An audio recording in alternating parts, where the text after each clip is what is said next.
That spike-heeled pumps offered little protection against the cold.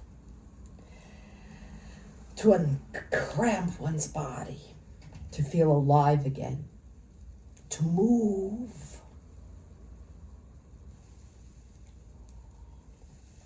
They say Trefilova practiced in the train corridors of the 2-week trip from Russia to London for her comeback in The Sleeping Beauty. I don't believe it. After hours of watching the world slip by outside the window, of catching short snatches of sleep before a cramped leg or a distraught companion jostles you into waking up, the only energy you have left is to keep a lookout for the refreshment wagon, to cheer loudly when it finally comes to your compartment, to gratefully submit the francs or marks you have been crushing protectively in your fingers for over an hour. Ah, the warmth of a cafe au lait. Or that lemon-flavored tea that you suck through the sugar you hold in your teeth, like a true Russian. You drink down to the last drop, and then play with the empty cup, pensive, happy, the familiar hunger momentarily appeased. How confident the men's voices become then as they call out their bets in the card games that go on for days. While we reach into our crowded bags to find the slippers or tights in need of mending. Somebody begins to strum a mandolin. Someone begins to sing a love song, a sad song, a Russian song. Russian songs are always sad, even the happy ones. Someone, maybe Lydia, tells a story. A nasty one, but it makes you laugh. It is at such moments that you remember you are an artiste in the greatest ballet company in the world.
A man must know how to brave opinion, a woman how to submit to it. I have turned over various books written on the subject of education and patiently observed the conduct of parents in the management of schools. But what has been the result? A profound conviction that the neglected education of my fellow creatures is the ground source of the misery I deplore, and that women in particular are rendered weak, wretched by a variety of concurring causes originating from one hasty conclusion. Many have been the cares and vicissitudes of my past life, my beloved Eleanor, and the only consolation I feel to them bitterness, that on close examination of my conduct I am convinced that I have strictly deserved them. I murdered my father at a very early period, I have since murdered my mother, and am now going to murder my sister.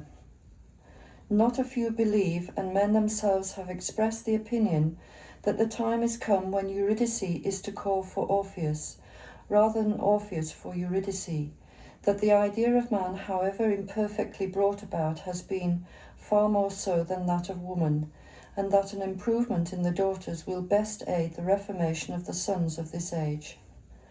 The full African moon poured down its light from the blue sky into the wide, lovely plain, the dry, sandy earth with coating of stunted karoo bushes a few inches high, the low hills that skirted the plain, the milk bushes with their long finger-like leaves, all were touched by a weird and almost oppressive beauty as they lay in the white light. What is woman? To state the question is to me to suggest at once a preliminary answer. The fact I ask it is in itself significant.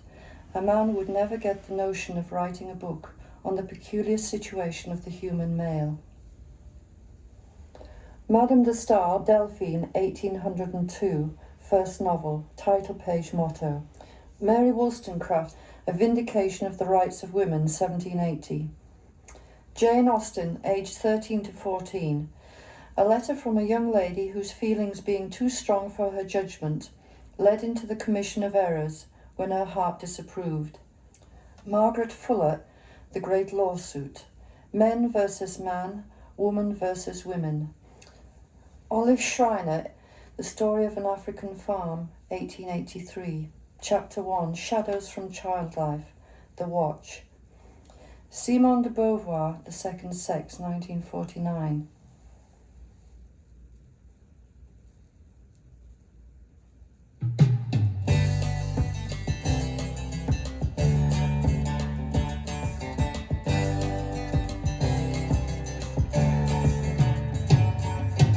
Dear son, it ain't often I write you, but I have a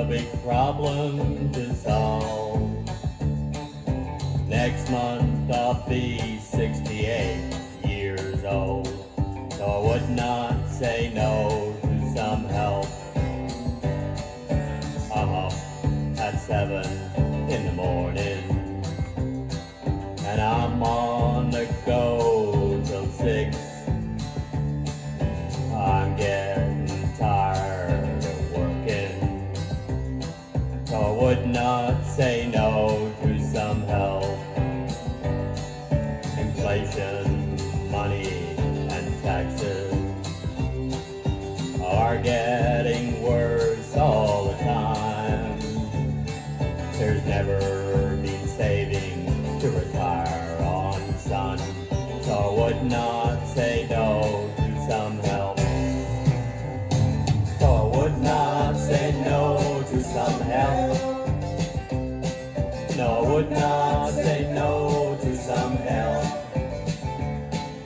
I would not say no to some help, no son. I would not say no to some help. You kids have all gone and left home, and now we are left all alone. Your mom's still working to pay off the house, so I would not say no to some help. This life is getting too much for me. It's time to stop working and rest. It's time to give the Lord my best, so I would not say no to some help. Would not say no to some help. No, I would not say no to some help. I would not say no to some help, no son.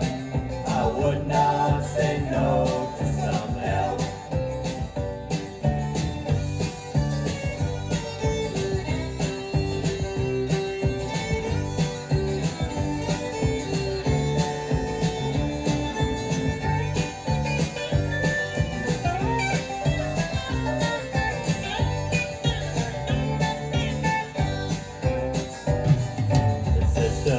Has failed us and left us afraid in old age.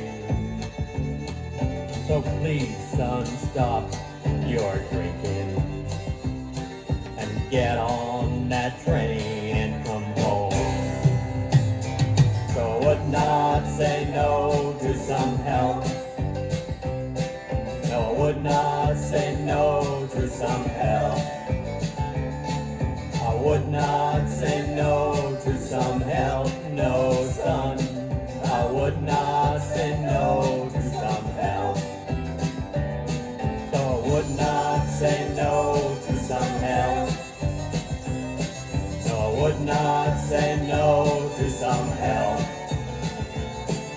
I would not say no